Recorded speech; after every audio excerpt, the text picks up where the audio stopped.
The first time I saw her, the galaxy itself seemed to hold its breath.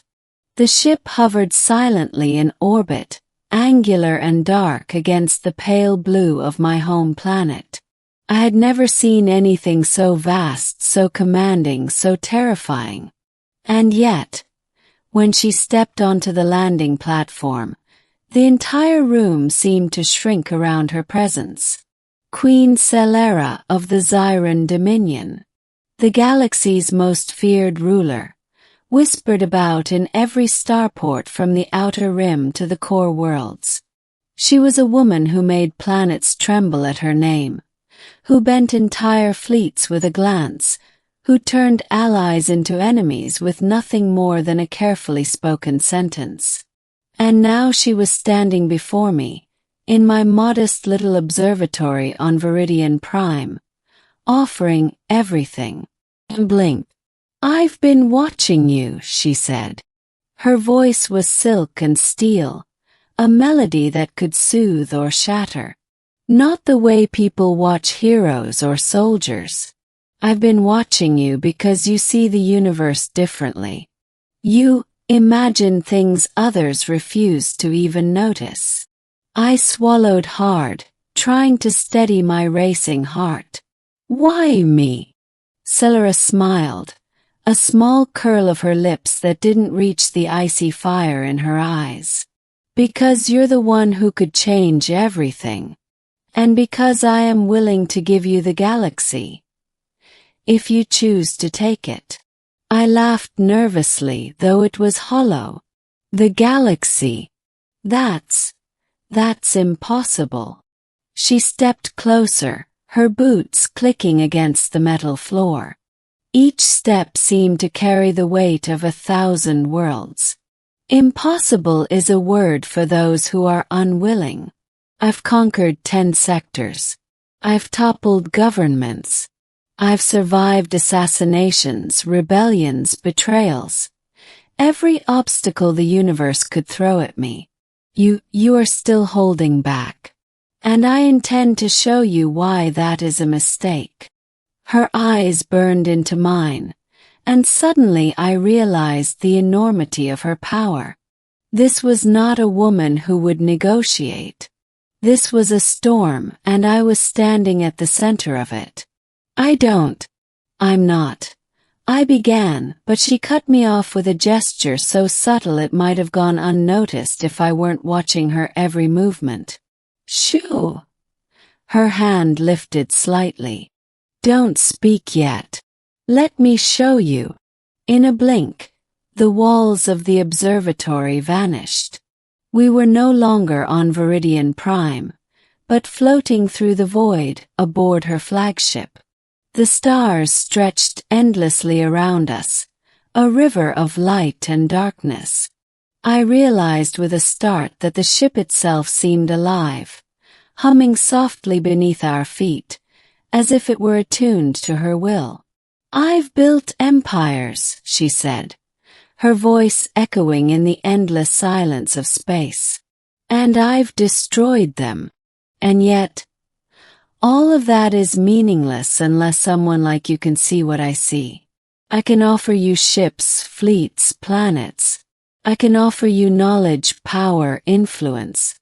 But I cannot offer you the courage to take it.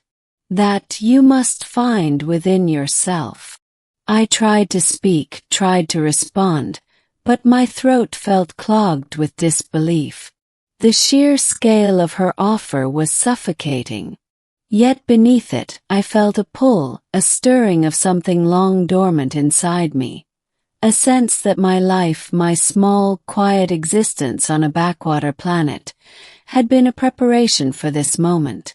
"And why me?" I asked again, more steadily this time. "Why not a general, or a scientist, or a ruler?"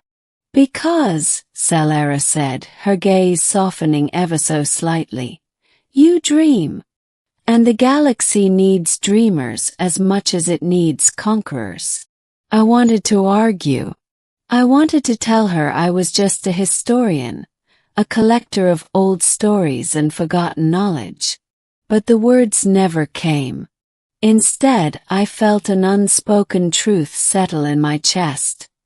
I had never been just a historian. I had been waiting for someone to notice that I could be more.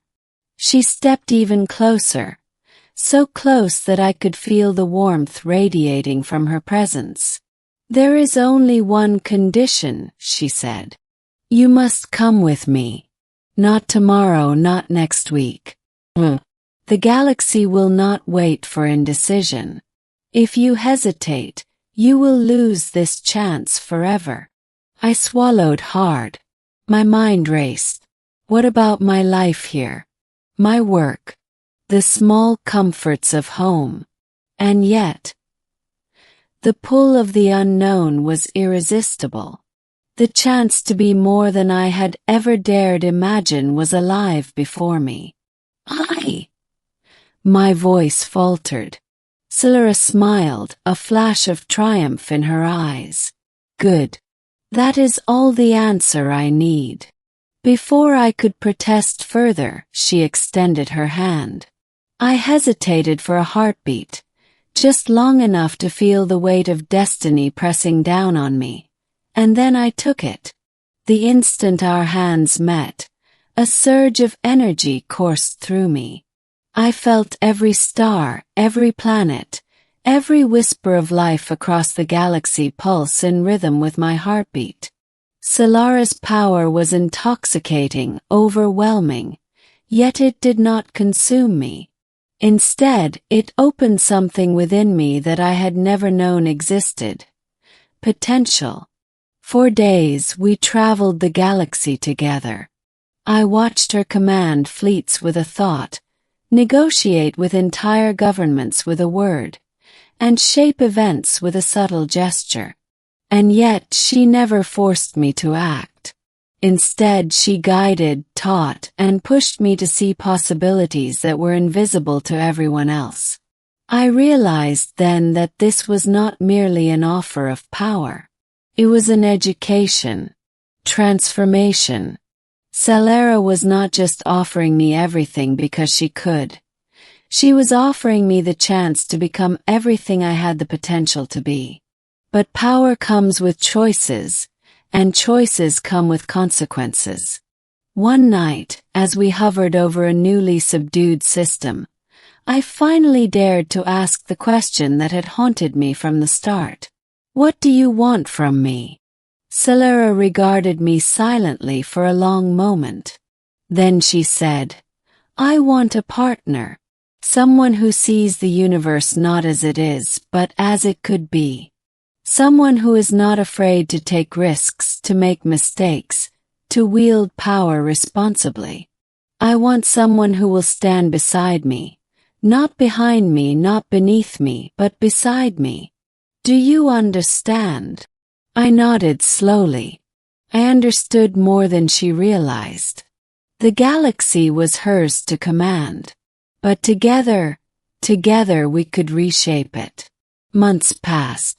I learned to navigate political intrigue, master the art of strategy, and harness the strange, almost mystical technologies her empire wielded. Every victory, every lesson, every mistake bonded me to her and to the universe in ways I had never imagined. And then, one evening, as we watched the light of a dying star cast crimson shadows across her flagship, Selara turned to me. "You are ready," she said simply. I looked at her, feeling the weight of the galaxy and the pull of destiny. I think I am." She smiled, not with the cold authority of a conqueror, but with the warmth of someone who had seen the potential in me long before I had. "Then let us begin," she said. The galaxy would never be the same. And neither would I. 'Cause I had chosen.